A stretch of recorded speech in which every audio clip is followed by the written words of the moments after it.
धडा तिसरा. तोडणी. गाव सोडून गाडीत बसल्यावर सगळ्यांच्या डोळ्यासमोर फक्त ऊस दिसत होता. निघाल्यापासून गावाकडच्या विचारानं सगळ्यांच्या मनात काहूर उठलं होतं. मनात काहूर उठणे म्हणजे खूप विचारांची गर्दी होणे. परक्या गावात आपण केव्हा आलो हे तारा आणि शंकरला उमगलंच नाही. सगळ्या तोडणीवाल्यांनी मराठी शाळेजवळच्या मोकळ्या जागेत गाड्या सोडल्या. बैलांच्या मानेवरचं जू खाली ठेवताच सगळी बैल शेपटी अंगावर मारत अंग खाजवायला लागली. बायकांनी गाडीजवळच चुली पेटवल्या. बाप्या माणसांनी बैल आणि पोरांनी बादल्या आणि कळशा घेतल्या व नदीवर गेली. दामूनही आपली बैल नदीवरून पाणी पाजून आणली. मीरा आणि वसंतानं झऱ्यावर पाण्यासाठी नंबर लावला होता. तारानं भाकरी थापून तव्यावर पिठलं टाकलं. तेवढ्यात पोरं पाणी घेऊन आली. आव पाचुंदा सोडा. लक्ष्मीनं दिलेला आवाज दामूनं ऐकला आणि पाचुंदा सोडून गुडघ्यानं सरमड कडाकडा मोडून बैलांसमोर सारलं. पाचुंदा म्हणजे कडव्याचा 5 पेंढ्यांचा गट. सरमड म्हणजे बाजरीचे ताट. तसा रामा, धोंडू, शंकर सगळ्यांनी आपापल्या परीनं बैलांसमोर सरमड मोडून टाकलं. पिठलं भाकरी पोटात ढकलून सगळ्यांनी अंथरुणं पसरली. तांबडं फुटताच तारा झटकन अंग झटकून उठली. तांबडे फुटणे म्हणजे सकाळ होणे. तिनं जर्मनच्या पातेल्यात चहा ठेवला. शंकर जांभई देत उठला. त्यानं अंथरुणाची वळकटी केली. तारानं तोंडावर पोचारा मारला नि बिनदांडीच्या कपात लाल चहा शंकरच्या पुढ्यात केला. हा घ्या, चहा घ्या. शंकरनं चहाचा कप हातात घेतला. शंकर, अरे शंकर, अरे मामू चिठ्ठी देऊन गेलाय. थळात जायचंय, निघाया पाहिजे.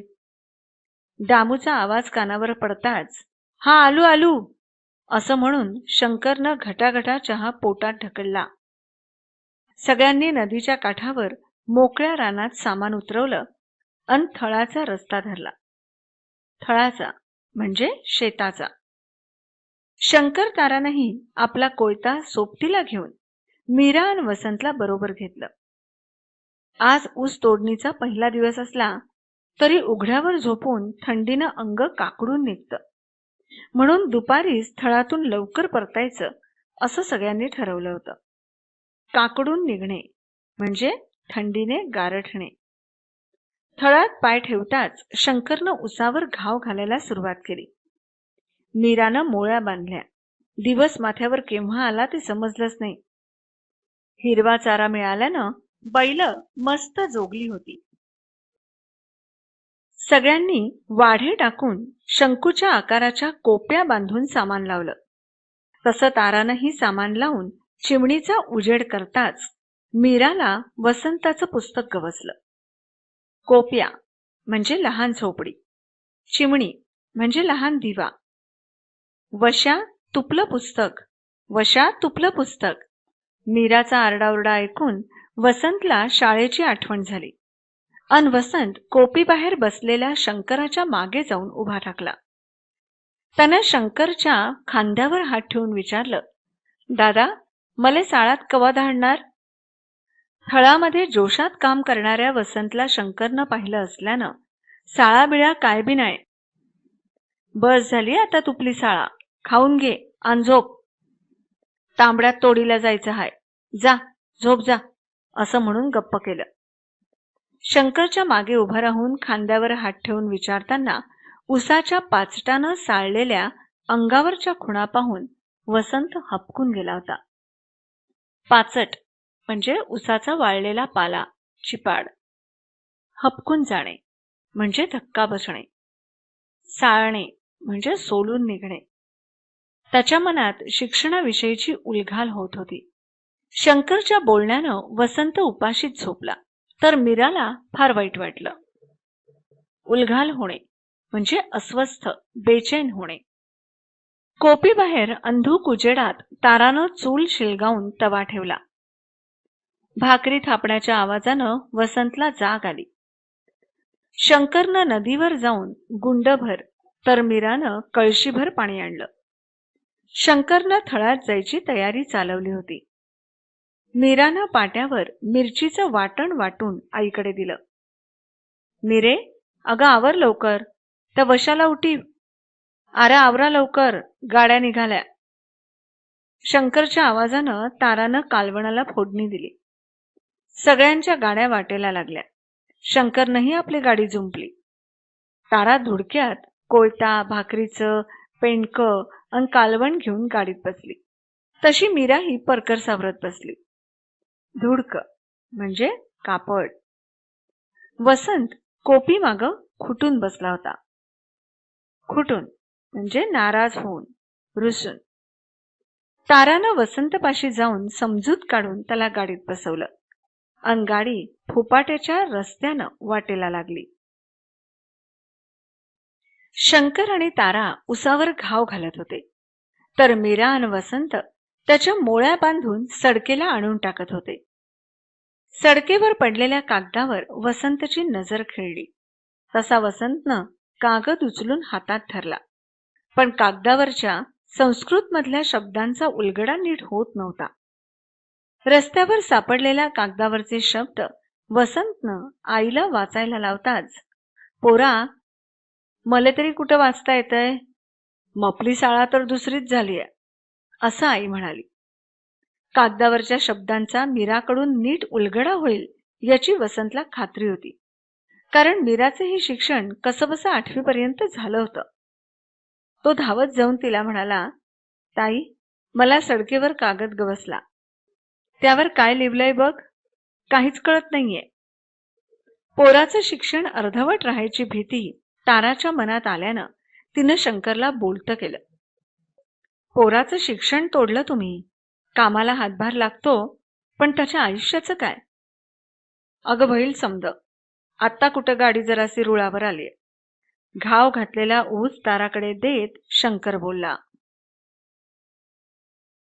मीरानं डोक्यावरील मोळी खाली ठेवली. मीरा वसंताच्या हातातील कागद पाहू लागली. वसंत उत्कंठेनं मीराकडे बघत होता. "ही वळभय, हे तर संस्कृत मधलं वाक्य आहे. तमसो मा ज्योतिर्गमय असं लिहिलंय." मीरा म्हणाली. "म्हणजे काय ग ताई?" वसंतनं विचारलं. "तमसो मा ज्योतिर्गमय म्हणजे अंधारातून उजेडाकडं," मीरानं सांगून टाकलं. "म्हणजे ग ताई?" पुन्हा वसंतनं विचारलं. "आता तुला कसं सांगू? हे बघ वशा, तुला संस्कृत मधलं वाक्य वाचता आलं नाही म्हणजे अंधार, आणि पुढल्या वर्गात जाऊन शिकलास तर." मीराचं बोलणं पुरं व्हायच्या आतच, "तर काय होईल?" वसंतनं विचारलं.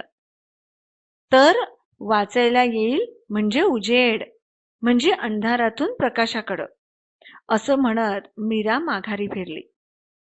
तितक्यात वसंतनं मीराचा हात धरून थांबवत म्हटलं, "अगं पण दादानंच शिक्षण तोडलं, तेव्हा वाचायला तरी कसं येणार? ताई, काही झालं तरी मी शिकणारच." त्याचं हे बोलणं ऐकून तडातडा तुटणाऱ्या उसागत वसंतचंही शिक्षण तुटत असल्याची जाणीव शंकरला झाली. बाजार असल्यानं आज तोडणी बंद होती. आजूबाजूच्या कोप्यावरली सारी पोरं साखरशाळेत गेल्यानं वसंत एकटाच कोपीबाहेर बसून काय करावं या विचारात होता. शेजारच्या कोपीतून दामूची बायको लक्ष्मी कालवणाच्या फोडणीचं वाटण वाटायला बाहेर आली. पाट्यावर मीठ मिरची वाटता वाटता लक्ष्मीनं वसंताकडे पाहिलं. "वशा, तू आज शाळेला नाही गेलास वैर?" वसंतनं हातातला खडा खाली फेकत, "कसा जाणार?" म्हणत मानेला झटका देत तो कोपीत शिरला. "आवो वसंताची माय," असं म्हणत लक्ष्मीनं ताराला साद घातली. "आले ओ माय, आले आले," असं म्हणत खाली वाकत कोपी बाहेर आलेल्या ताराला पाहून, "अव समधी लेकरं शाळेला गेली आणि तुपलं." वाटणाची परात हातात घेत लक्ष्मी उभी राहिली. बाजार घेऊन आलेल्या दामू आणि शंकरकडे लक्ष्मीची नजर जाताच शंकरकडे हात दाखवत, "हे बघा, यासनीच विचारा की, का साळाला गेला नाही म्हणून? लक्ष्मीकडे पाहत तारा उत्तरली. लक्ष्मीनं शंकरकडे नजर लावून, का हो भाऊजी, आपल्या समद्यांची पोरं साखर साळाला जात्यात, मग याला कशा पायी घरी ठेवलं? त्याचं शिकायचं वय हाय तर शिकू द्या की, मोठा झाला की कामच करणार हाय. वय वय, मी आभी तेच म्हणती, हिचं बी शिकणं अर्धच राहिलं. मीराच्या डोक्यावरून हात फिरवत तारानं लक्ष्मीच्या बोलण्याला साथ दिली.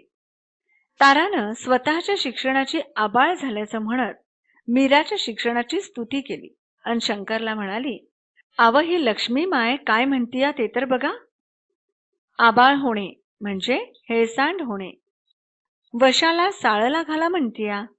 थोडस पैक कमी मिळेल, पण ते आपल्यासारखा अडाणी तर नाही ना राहणार. जाऊ द्या त्यासनी साळला. पैक म्हणजे पैसे. शंकर म्हणाला, लक्ष्मीबाईंनी समद खरंय, पण हातातली बाजाराची थैली ताराकडे देत शंकरनं मान फिरवली. आता पण बी काय बी सांगू नकस. उद्यापासनं त्याला साळला धाड. सगळं बोलणं ऐकल्यानं दामूनं तोंड उघडलं. कोपीबाहेर चाललेलं सगळं बोलणं आपल्याविषयी असल्यानं वसंतला उभारी आली आणि तो कोपीबाहेर येऊन उभा राहिला. आता समधीच म्हणत्यात तर जाऊ द्या, नाही म्हणू नका, पुढला विचार करा, तारा म्हणाली वसंताकडे पाहत. ये पोरा ये, असं म्हणून त्याला जवळ घेत तारानं वसंतला कुरवाळलं. आता तुम्ही समधीच म्हणत्यात तर म्या तरी कशाला आडवा येऊ? वसंता, ये इकडे पोरा. आता तू उद्यापासून साळाला जायचं बरं का. हे बघ, पुढल्या बाजारी आपण तुझ्यासाठी पेन आणू. वसंताला जवळ घेऊन पाठीवरून हात फिरवत शंकर म्हणाला. मीराच्याही आनंदाला पारावार राहिला नाही. तिचेही डोळे पाण्याने भरले. आनंदाला पारावार न उरणे म्हणजे खूप आनंद होणे. वसंतनं लगेच मित्रांना गाठलं. आता म्या साळला येणार, असं वसंता सगळ्यांना सांगत सुटला.